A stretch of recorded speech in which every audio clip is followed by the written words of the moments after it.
Hello student, আজকের ক্লাসে আলোচনা করব তোমাদের ফার্স্ট ইউনিট টেস্টে 7 নম্বর স্কুলের অঙ্কগুলো নিয়ে, পেজ নম্বর 103।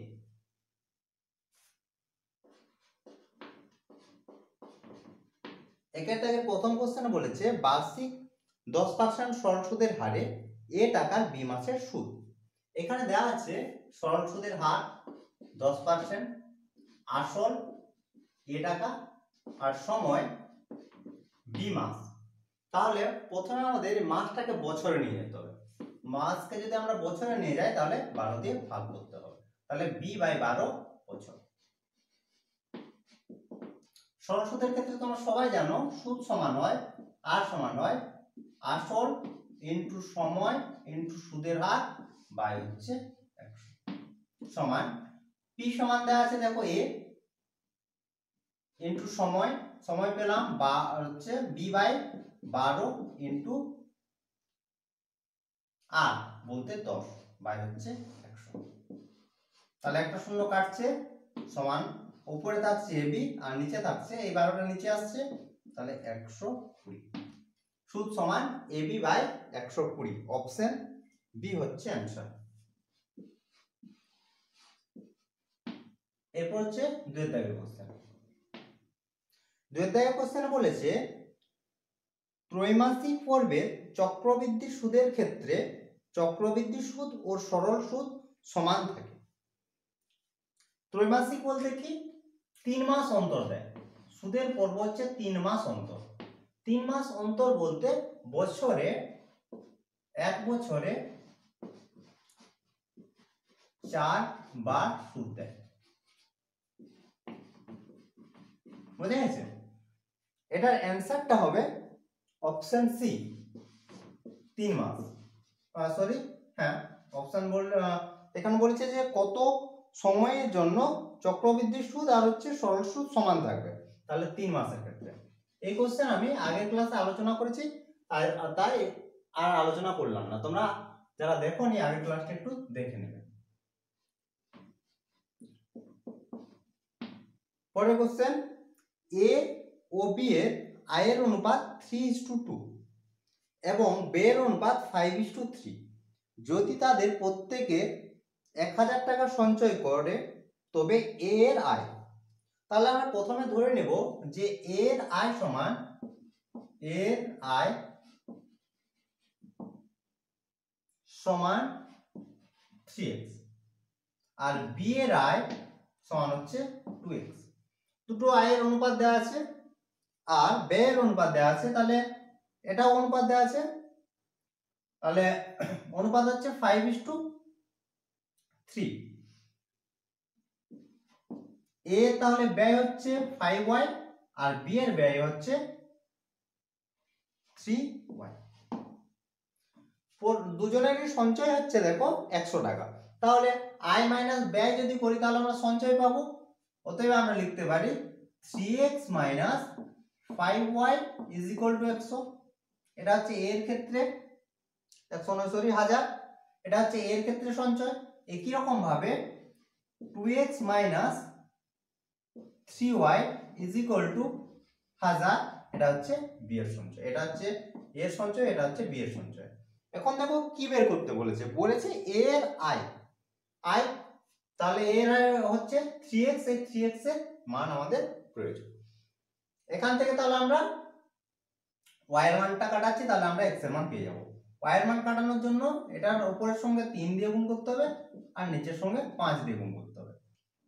3 দিয়ে গুণ করলে আমরা পাবো 9x minus 15y is equal to 3000 আর নিচে হচ্ছে 10x minus 15y is equal to হচ্ছে 5000।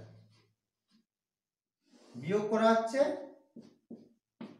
বিয়োগ করলে ওয়াইটা কেটে যাচ্ছে, তাহলে মাইনাস এক্স সমান বিয়োগ করলে পাচ্ছি আমরা মাইনাস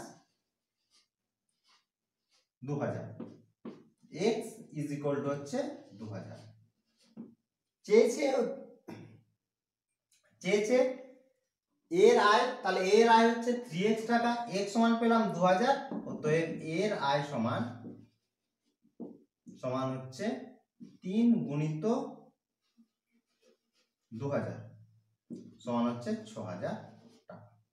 এর আয় হচ্ছে 6000 টাকা। এরপর দেখো 4 দাগের question, cube root of 8 root 3 minus 1 এর কিউব এর মান নির্ণয় করতে হবে, সমান 8 রুট 3 মাইনাস 1 এর হোল কিউব। কিউব রুট বলেছে তার জন্য টু দি পাওয়ার 1 সমান হচ্ছে দেখো 8 to the power 1 root 3 minus 1, এখানে কিউব ছিল তাহলে কিউব ইন্টু 1 এটা হচ্ছে সূচকের নিয়ম থেকে। A B whole to the power যদি n হয় তখন হয় a to the power n আর b to the power n। এখানে n এর পরিবর্তে আছে 1 সমান আমরা পাবো তাহলে কি দেখো, সমান r সমান হচ্ছে 2 এর কিউব, আর এখানে দেখো 3 3 কাটছে, রুট 3 মাইনাস 1 সমান এখান থেকেও 3 3 কাটছে, তাহলে 2 ইনটু রুট 3 মাইনাস 1, এটা হচ্ছে অ্যানসার। এটার মান হচ্ছে 2 ইনটু রুট 3 মাইনাস 1। এরপর অপশনগুলো দেখে নাও, যেটা আমাদের মান বেরিয়েছে এখানে অপশনে দেওয়া নেই, তাহলে এটার অ্যানসার হবে অপশন ডি, কোনোটাই নয়।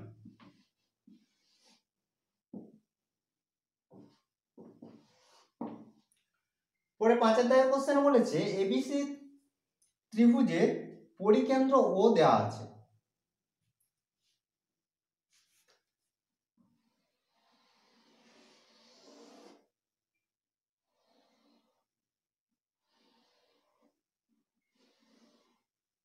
এ বি সি ত্রিভুজ এর পরিকেন্দ্র বলেছে ও, এটা দেওয়া আছে।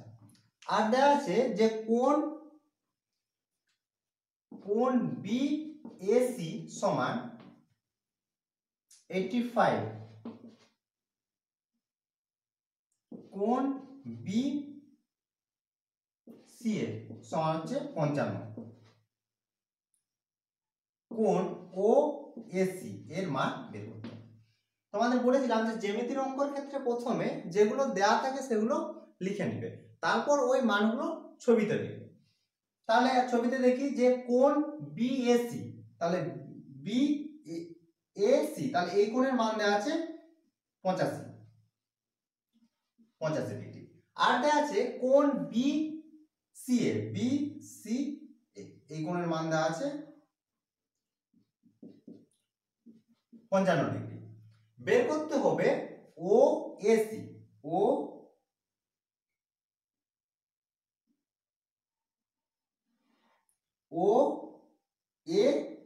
এই কোণের মান বের করতে হবে।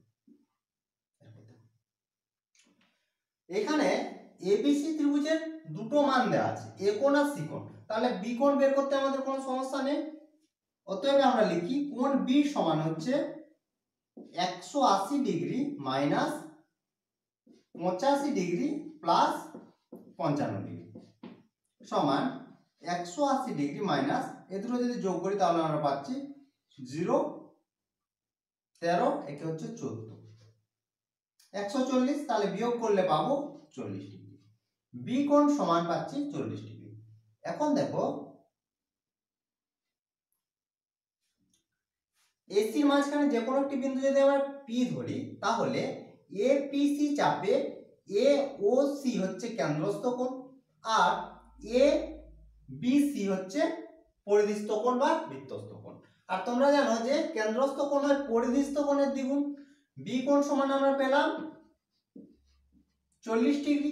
অতএব কেন্দ্রস্থ কোণ এ ও সি, কোণ এ ও সি সমান হচ্ছে এর ডবল বলতে 80 ডিগ্রি হয়েছে। এখন দেখো ও এসি ত্রিভুজের ও সি সমান হচ্ছে ও সি সমান হচ্ছে ও এ, তার কারণ দুটোই হচ্ছে বৃত্তের ব্যাসার্ধ।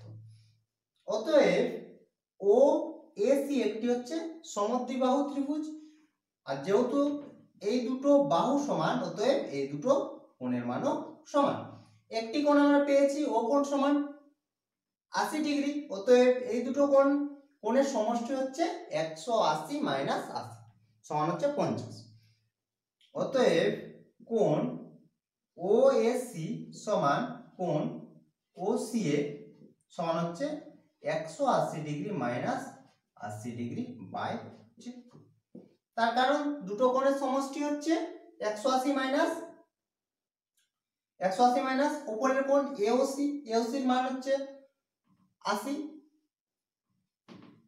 বিয়োগ করলে পাচ্ছি আমরা 100/2, 100/2 করা মানে হচ্ছে 50 ডিগ্রি। চেয়েছে আমার ওএসি, তাহলে ওএসি সমান হচ্ছে পেলাম 50 ডিগ্রি। এটাই হচ্ছে অ্যান্সার। অপশনটা দেখে নাও, অপশন বি হচ্ছে অ্যান্সার।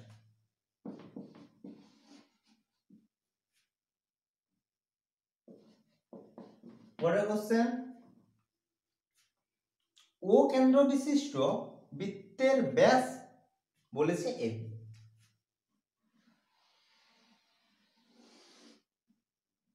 বৃত্তের কেন্দ্র হচ্ছে ও আর এবি বলেছে ব্যাস। এরপর বলেছে যে এবিসিডি একটি বৃত্তস্থ চতুর্ভুজ যেখানে এবি সমান্তরাল সিডি।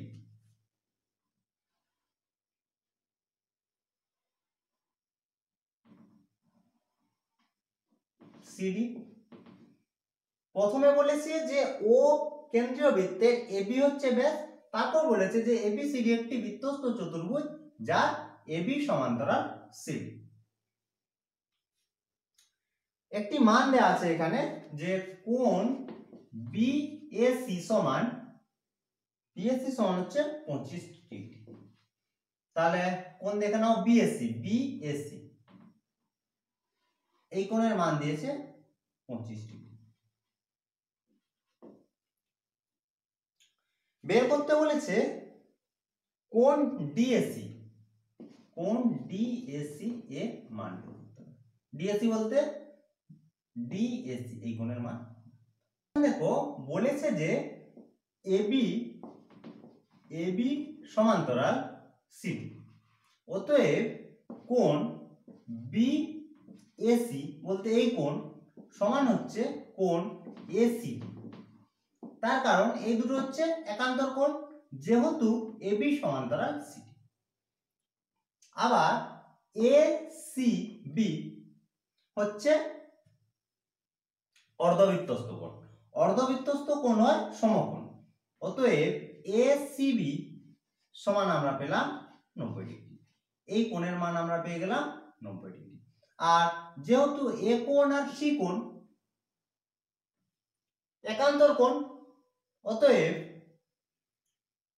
কোণ এসিডি সমান হচ্ছে, এটা ছিল 25, তাহলে এটাও পেলাম 25। বোঝা গেছে?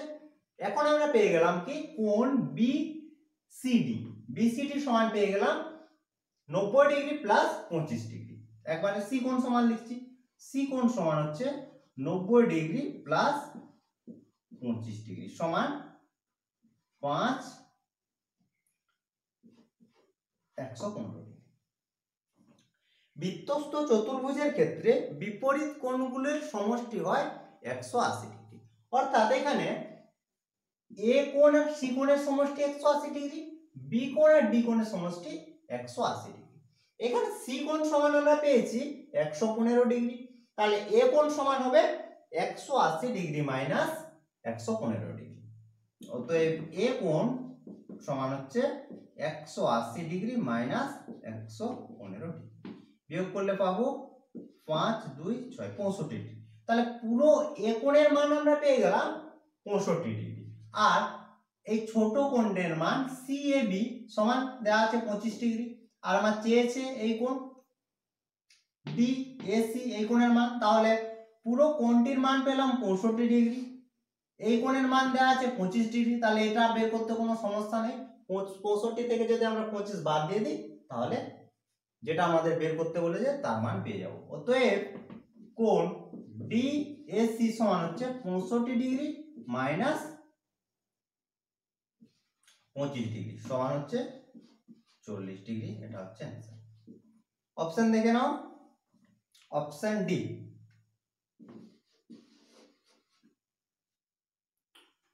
এরপর হচ্ছে দুয়ের দাগের কোশ্চেন। দুয়ের দাগের প্রথম কোশ্চেনে বলেছে বার্ষিক 4% চক্রবৃদ্ধি হার সুদে 1000 টাকার 2 বছরের সমূল নির্ণয় করো। সমূল বলতে সুদ প্লাস আসল। তাহলে এ সমান একবার করে দিচ্ছি, তোমরা প্রথমে লিখে নেবে প্রদত্ত বার্ষিক চক্রবৃদ্ধি সুদের হার আর ইকুয়াল টু 4%,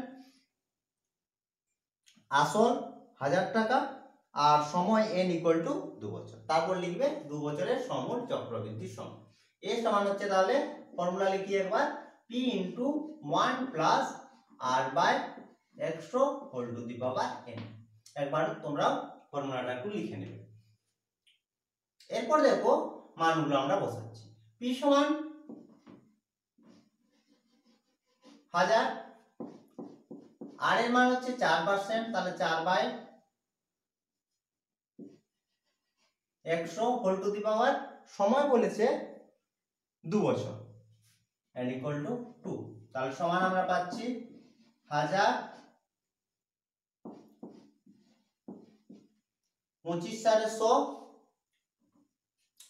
25 1 আর 25 থেকে 25 আর 1 26, তাহলে গুণিত 26 বাই 25 এর স্কয়ার সমান ইনটু 25 না 26 বাই 25 ইনটু 26 বাই 25। এরপর 25 4 এ 140 আর 5 5 এ 25 আর 5 8 সেটা 40।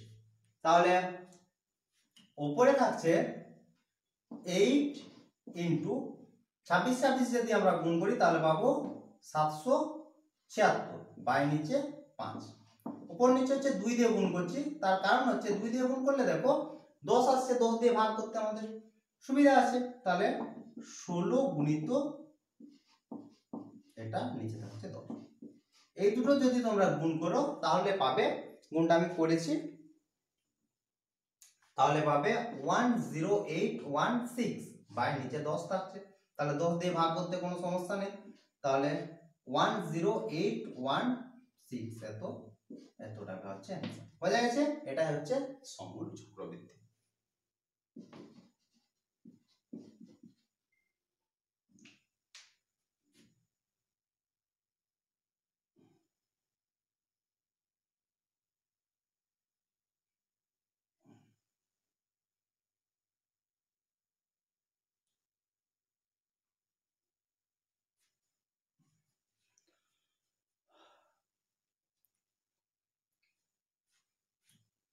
এরপর দুয়ের দাগ। দুয়ের দাগের কোশ্চেনে বলেছে কে এর মান কত হলে দেয়া আছে 9 by 16 x square minus 3x plus k square minus 12 রাশিটি পূর্ণবর্গ হবে। তাহলে প্রথমে যে রাশিটি দেয়া আছে সেটাকে পূর্ণবর্গ আকারে সাজানোর চেষ্টা করি। সমান 3 বাই 4 এর square into x square minus 2 into 3, একবারে লিখি 3 বাই 4। এটাকে যদি আমি এইভাবে লিখি তাহলে তোমাদের একটু বুঝতে সুবিধা হবে। এইভাবে সাইডে লিখে দিচ্ছি 16। এটা যদি 3 বাই 4 স্কয়ার, এটা আশা করি তোমাদের বুঝতে কোনো সমস্যা নেই। আর আছে দেখো x স্কয়ার, তাহলে x স্কয়ার তাহলে এর হোল স্কয়ার লিখতে পারি 3 এর 4 ইনটু x এর হোল স্কয়ার, এটা লিখেছি। তারপর ফর্মুলায় হয় কি -2ab হয়েছে, আমার দরকার 3x, তাহলে সেইভাবে সাজাতে হবে। এখানে 2 আছে, তাহলে ইনটু যদি আমরা 2 দিয়ে দিই তাহলে আমরা কি পাচ্ছি দেখো 2 2 4, উপরে থাকছে 4 আর নিচে থাকছে 4, তাহলে কেটে গিয়ে থাকছে 3x, তাহলে 3x আছে প্লাস 2 এর স্কয়ার, 2 এর স্কয়ার আমি এক্সট্রা নিয়েছি, তাহলে 2 এর স্কয়ার বিয়োগ করতে হবে, তাহলে 2 এর স্কয়ার বিয়োগ করব, প্লাস যা আছে তা লিখলাম k স্কয়ার মাইনাস।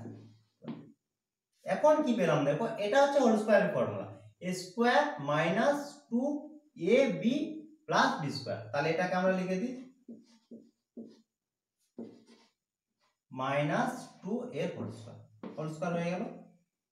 এরপর বাকি যেগুলো আছে সেগুলো লিখি, তাহলে বাকি পড়ে থাকছে k স্কয়ার, আগে প্লাসটা লিখে নিই,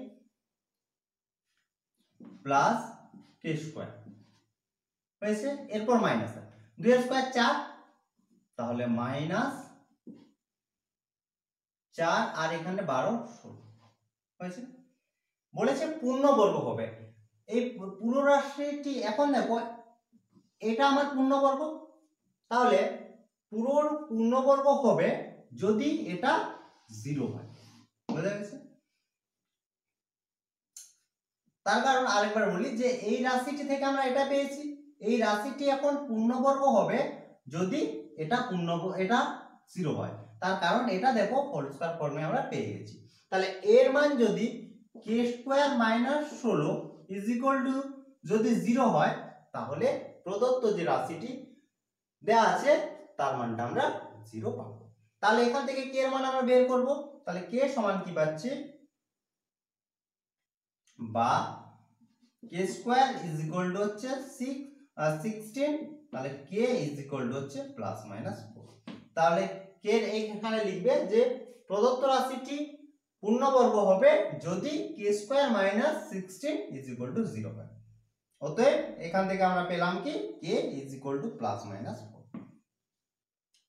কোশ্চেন তারপরে অ্যানসার লেখার সময় লিখবে অতএব দিয়ে যে k এর মান প্লাস মাইনাস 4 হলে যে প্রদত্ত রাশিটি পূর্ণবর্গ হবে, এটাই হচ্ছে অ্যানসার। পরের কোশ্চেন, প্রমাণ করো যে কোন বৃত্তের বেসই হলো ওই বৃত্তের বৃহত্তম যে, এটা তোমাদের বইয়ে রয়েছে পেজ নম্বর 62 আর প্রয়োগ নম্বর হচ্ছে 9, প্রয়োগ হচ্ছে 9 নম্বর প্রয়োগ 62 পেজে। এটা যদি তোমাদের বুঝতে সমস্যা থাকে তাহলে কমেন্ট করে জানাবে, আমি পরের ক্লাসে আলোচনা করে দেবো। 4 দাগের কোশ্চেন, একটি বৃত্তে দুটি যে এবি ও এসি পরস্পর লম্ব, এবি সমান বলেছে 4 সেমি আর এসি সমান 3 সেমি, বৃত্তটির ব্যাসার্ধের দৈর্ঘ্য কত? এই কোশ্চেনও আগে আলোচনা করা হয়েছে, তবু একটু তোমাদের বুঝিয়ে দিচ্ছি।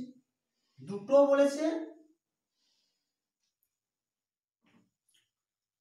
বলেছে যে পরস্পর লম্ব, এবি আর এসি, এবি আর হচ্ছে এসি। এক্ষেত্রে এরকম যদি কোনো যে থাকে যে পরস্পর লম্ব, তাহলে অবশ্যই বিসি হচ্ছে কেন্দ্রগামী হবে, অর্থাৎ সেটি হবে বৃত্তের ব্যাস। হয়েছে কি বললাম, যদি কোনো দুটি যে পরস্পরের লম্ব হয়, তাহলে এখানে দেখো এবি আর এসি পরস্পর দুটি যে লম্ব, এই ক্ষেত্রে তাদের যে সি বিন্দু আর বি বিন্দু যোগ করলে যে আমরা যেটি পাচ্ছি সেটি হবে কেন্দ্রগামী ব্যাস, কেন্দ্রগামী হচ্ছে ব্যাস। হয়ে গেছে, তাহলে এটা বৃত্তের যদি কেন্দ্র ও ধরা হয়।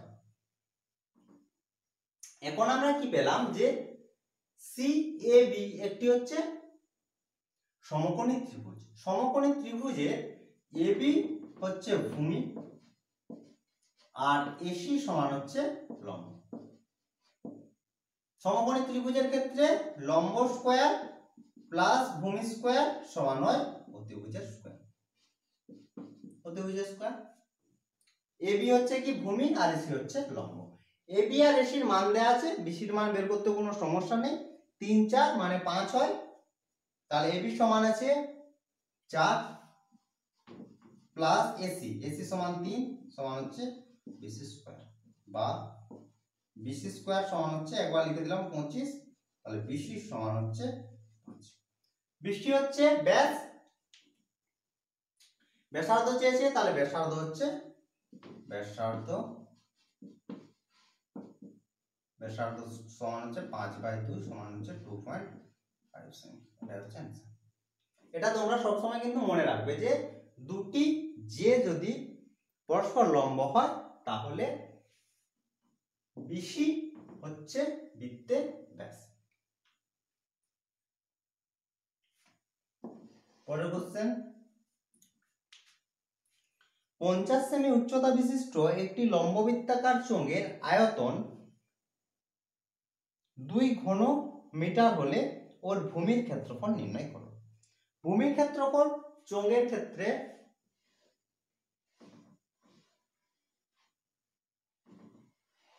এটা হচ্ছে চোঙ, চোঙের ক্ষেত্রে ভূমি, ভূমি বলতে নিচের যে তলটি থাকে সেটা হচ্ছে কি বৃত্ত, বৃত্তর ক্ষেত্রফল হয় পাই আর স্কয়ার, পাই আর স্কয়ার, আর হচ্ছে চোঙের ব্যাসার্ধ। এখানে দেখো কি কি দেওয়া আছে, যে চোঙের উচ্চতা দেওয়া আছে আর আয়তন দেওয়া আছে, কিন্তু এটা ভালো করে লক্ষ্য করতে হবে এককটা। এখানে উচ্চতাটা দিয়েছে 50 সেমি আর আয়তন দিয়েছে 2 ঘন মিটার, মিটার আর সেমি আছে। ঠিক আছে, তাহলে তাহলে লিখে নি, উচ্চতা যেটা দেওয়া আছে সেটা হচ্ছে 50 সেমি, সেমিতেই থাক, আর আয়তন দেওয়া আছে চোঙের আয়তন হচ্ছে পাই আর স্কয়ার এইচ, এখানে দেওয়া আছে তাহলে পাই আর স্কয়ার এইচ, আর এটা হচ্ছে ভূমির ক্ষেত্রফল। তাহলে পাই আর স্কয়ার এইচ সমান দেওয়া আছে দেখো 2 ঘন মিটার, ঘন আছে, ঘনমিটারটাকে আমরা ঘন সেমিতে নিয়ে যাব। ঘন মানে হচ্ছে 3 বার আছে, মিটারের কিউব করলে ঘনমিটার হয়, তাহলে মিটার কিউব বলতে মিটার গুণিত মিটার গুণিত মিটার, সেটা হচ্ছে ঘনমিটার। তাহলে যদি আমরা সেমিতে নিয়ে যাই তাহলে এই মিটার থেকে সেমিতে করার জন্য 100 সেমি, এখান থেকে আসছে 100 সেমি, আর এখান থেকে আসছে 100 সেমি, বোঝা গেছে? তাহলে সমান আমরা কি পাবো, মিটার ঘন মিটার থেকে ঘন সেমিতে নিয়ে যাচ্ছি, তার কারণ উচ্চতাটা দিয়েছে সেমি। তাহলে সমান কি পেলাম, 100 গুণিত 100 গুণিত 100, এটা হচ্ছে এখন ঘন হচ্ছে সেমি।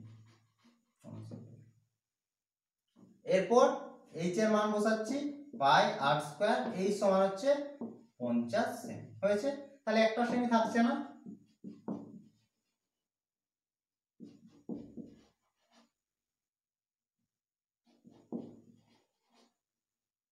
সেমি কিউ লিখলাম এখানটা। তাহলে এখান থেকে দেখো একটা সেমি কেটে যাচ্ছে, তাহলে যেহেতু ক্ষেত্রফল তাহলে স্কয়ার হবে, স্কয়ার ওইভাবেই আসে, বুঝা গেছে? কেন স্কয়ার হয় বলে দিচ্ছি, এটা অঙ্কটা করে দিই তারপর তোমাদের বলে দিই। কিউব আর এটা হচ্ছে কিউব আর স্কয়ার কিভাবে আসছে সেটা বলে দিচ্ছি, আগে অঙ্কটা করে নিই। একটা সেমি কেটে গেল এখান থেকে, সেমি কিউব ছিল তাহলে থাকছে সেমি স্কয়ার, আর এখানে দেখো 50 দিয়ে, তাহলে পাই আর স্কয়ার সমান হচ্ছে 4, আর এখানে 4টা শূন্য, 2 3 4, এত হচ্ছে সেমি স্কয়ার হয়ে গেছে। ও তোমাদের যেটা বলছিলাম যে স্কয়ার আর কিউব কোথা থেকে আসছে, দেখো একটু বুঝিয়ে দিই, এটা হচ্ছে তোমাদের অ্যানসার। যখন আমরা আয়তন বলি, যে কোনো গোলকের আয়তন বা যে কোনো আয়তন, যদি আয়ত ঘনর ক্ষেত্রে বলি বা আমরা যদি এটার ক্ষেত্রেই বলি, পাই আর স্কয়ার এইচ, দেখো পাই আর স্কয়ার এইচ, এখানে আর হচ্ছে ব্যাসার্ধ, ব্যাসার্ধ আমরা ধরে নিচ্ছি যে 2 সেমি, তাহলে আর গুণিত আর এককে যাচ্ছি সংখ্যাতে নয়, তাহলে এখান থেকে আমরা একক কি পাচ্ছি, সেমি গুণিত সেমি, দুটো সেমি থাকছে। উচ্চতা ধরো আছে, উচ্চতাও ধরো 2 সেমি দেওয়া আছে, তাহলে এখানে আরেকটা সেমি থাকছে, তাহলে আয়তন এটা পুরোটা হচ্ছে আয়তন ভি, তাহলে ভি এর ক্ষেত্রে একক কি পাচ্ছি, সেমি সেমি সেমি, তাহলে হচ্ছে এটাই হচ্ছে সেমি। বোঝা গেছে? সংখ্যার যেমন গুণ হয় একই রকম ভাবে যে এককগুলো থাকে এককগুলোরও গুণ হয়, এককগুলোরও ভাগ হয়। এখানে দেখো, এখানে একটা সেমি ছিল আর এখানে টোটাল 3টে সেমি ছিল, তার মধ্যে একটা কাটলো, তাহলে 2টো সেমি থাকলো। আর এটা কি পেলাম? ক্ষেত্রফল। একই রকম ভাবে আমরা ক্ষেত্রফলটাও বলতে পারি। পাই, পাই তো ধ্রুবক, তাহলে আর স্কয়ার বলতে কি, আর এর মান যদি 2 ধরি তাহলে সেমি ইনটু হচ্ছে সেমি, তাহলে হচ্ছে সেমি স্কয়ার। এখানেও আমরা সেই সেমি স্কয়ার পেয়েছি। বোঝা গেছে? এইভাবে আসে সেমি স্কয়ার বা সেমি কিউব। আশা করি বোঝা গেছে। তো এর বাইরেও তোমাদের যদি কোনো সমস্যা থাকে অবশ্যই আমাকে কমেন্ট করে জানাবে বা হোয়াটসঅ্যাপ করতে পারো। তো তোমরা সবাই ভালো থেকো, বাই বাই।